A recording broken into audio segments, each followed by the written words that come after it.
Yes, yes, yes. I was just looking at this permission. Yeah.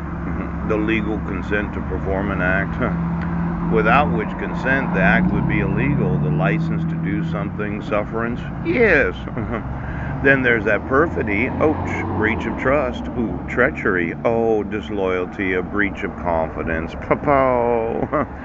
Now, I know this permission. Yes.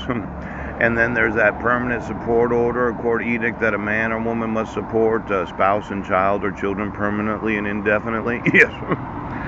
Now, exactly what permission do you have to perform the act of having court hearings without putting it on the docket? Pooch. I know.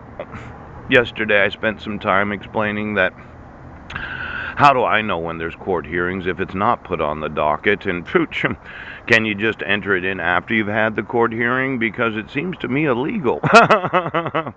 Now, as a judge, a court commissioner, how do you have permission to do what is legal? Who? The RCWs of the state? Yes.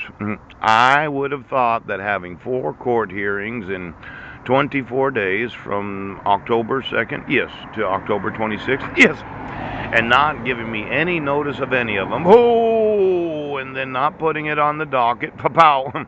There could be a problem with courts not having permission to have the authority and jurisdiction to issue court orders, to not be able to modify court orders. Oh. Now, let's say you're in the European Union. Why don't you give me all the employees of the European Union for the last, well, they started in 1999, but they really got going in 1994, 1995, and it's 2018. They've existed, well, almost 20 years. Yes!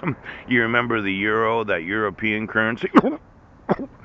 I know, you said we needed them because they were going to bring together all the nations in the European Union. But I was thinking that maybe we don't.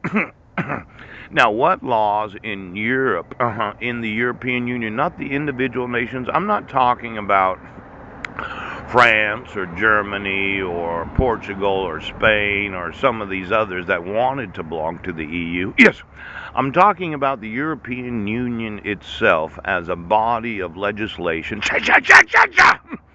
Now, I know.